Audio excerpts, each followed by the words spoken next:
Lining വെച്ച് നമ്മൾ വീനൊക്കെ ചെയ്യുന്നത് ഒന്ന് ശ്രദ്ധിക്കും. മെയിൻ ക്ലോത്തിൻ്റെ മുകളിൽ നമ്മൾ ലൈനിങ് വെച്ചതിന് ശേഷം ഈ വരുന്ന ഈ പോയിൻ്റ് ഉണ്ടോ, ഈ പോയിൻറ്റിൻ്റെ നേരെ നമ്മുടെ ലൈനിങ്ങിൻ്റെ പോയിൻ്റ് വച്ചെടുക്കുക കണ്ടോ. അതിന് ശേഷം നമ്മൾ എന്ത് ചെയ്യാം, അത് ഫിനിഷ് ചെയ്ത് വെക്കുക കേട്ടോ. അതിൻ്റെ ഇതുപോലെ വരച്ച് വയ്ക്കണം. ഈ പോയിൻ്റ് കഴിയുമ്പോൾ 2 ഇങ്ങോട്ട് ഇറങ്ങണം, വരച്ച് വെച്ചിട്ടുണ്ട്. ഇതുപോലെ വരച്ച് വെച്ചതിന് ശേഷം ചെയ്തതിന് ശേഷം തയ്ക്കുകയാണെങ്കിൽ നമുക്ക് പ്രോബ്ലം ഇല്ലാതെ തയ്ച്ചെടുക്കാൻ പറ്റും.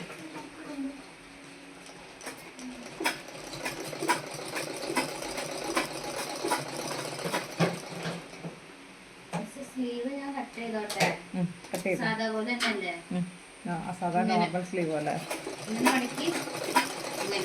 1/4 കണ്ടോടാ. ഈ പോയിന്റ് കഴിഞ്ഞിട്ട് നമ്മൾ എന്ത് ചെയ്യാം, 1 2 ഇങ്ങോട്ട് ഇപ്പം ഇവിടെ വന്ന് നിൽക്കുമല്ലേ, ഇവിടെ വന്ന് നിൽക്കുന്നുണ്ടോ. എന്നിട്ട് 1 2 ഇപ്പോൾ ഓക്കെ ആവുള്ളൂ കേട്ടോ. വന്നാൽ അതിനുശേഷം നമ്മൾ എന്ത് ചെയ്യും, ഇങ്ങോട്ട് എടുത്തിട്ട് ഈ പോയിന്റ് കഴിഞ്ഞിട്ട് കണ്ടോ ക്ലിയർ ആയില്ലെന്ന് നോക്കി. ഇവിടെ ഇങ്ങോട്ട് തിരിയുമ്പോൾ നമ്മൾ ശ്രദ്ധിക്കണം, നമ്മുടെ മെയിൻ ക്ലോത്ത് മാറി പോയിട്ടുണ്ടോ കണ്ടോ. മെയിൻ ക്ലോത്ത് മാറി ഉറപ്പ് വരുത്തിയിട്ട് വേണം ഇങ്ങോട്ട് തയ്ച്ചെടുക്കാനായിട്ട്.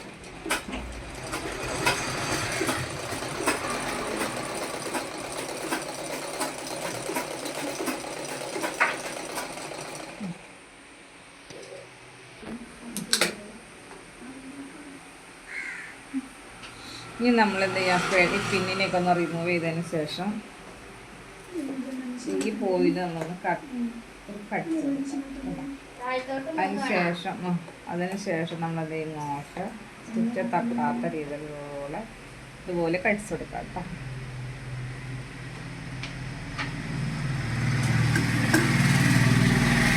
നമ്മളെ പോയിന്റ് കറക്റ്റ് ഇടുന്നില്ലെന്ന് നിൽക്കുന്നുണ്ടോ, മനസ്സിലാവുന്നില്ല മക്കൾക്ക്.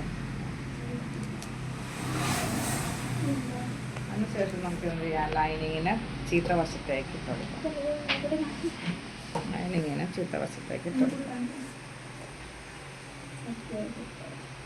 എന്നിട്ട് നമ്മുടെ ഈ ഫിംഗർ ഇതുപോലെ നന്നായിട്ട് ടൈറ്റ് ചെയ്ത് പിടിക്കണം. ടൈറ്റ് ചെയ്ത് ഈ പോയിൻ്റൊക്കെ കറക്റ്റ് ചെയ്ത് കിട്ടിയൊന്ന് ചെക്ക് ചെയ്യണം. ചുളിവ് മരത് നമ്മുടെ പോയിൻ്റ്.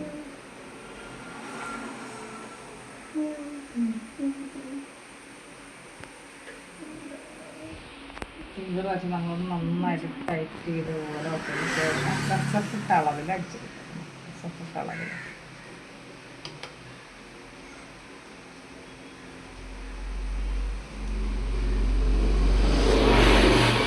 ഇവിടെയൊക്കെ അങ്ങനെ ചുളുങ്ങി പോകാതെ നമ്മൾ എന്ത് ചെയ്യാമെന്ന് നന്നായിട്ട് പ്രസ് ചെയ്ത് തന്നെ കൊടുക്കാം കേട്ടോ. അത് അപ്പോൾ ടൈറ്റാണെന്ന് ഉറപ്പ് വരുത്തണം, എന്നിട്ട് തയ്ക്കാം.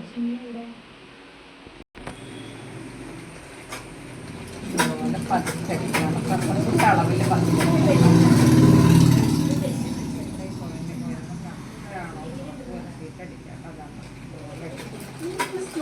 എവിടെ നിൽക്കണം, അകത്ത് നിൽക്കണം, പുറത്തല്ല അകത്ത് നിൽക്കണം കേട്ടോ.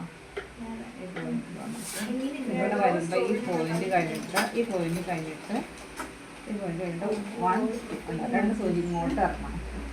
നമ്മളിങ്ങോട്ട് ഇതുണ്ടോ ലൈനിൽ കയറിയിരിക്കുന്നുണ്ടോ. ലൈനിൽ ഒരു കാരണവശാലും നല്ല വശത്തേക്ക് വരുമ്പോൾ ഫിംഗർ ഇതുപോലെ ആക്കിയതിന് ശേഷം ടൈറ്റ് ചെയ്തിട്ട് ഇതുപോലെ വലിച്ച് കണ്ടോ. ലൈനിങ്ങിട്ട് നടത്തിയിട്ട് വലിച്ച് കണ്ടോ. ആ പോയിന്റ് കഴിഞ്ഞാണ്ട് സൂചി ഇറങ്ങിയാൽ നമ്മുടെ ഷേപ്പ് കിട്ടുള്ളൂ കേട്ടോ. അപ്പം നിൽക്കുന്നുണ്ടോ അതേപോലെ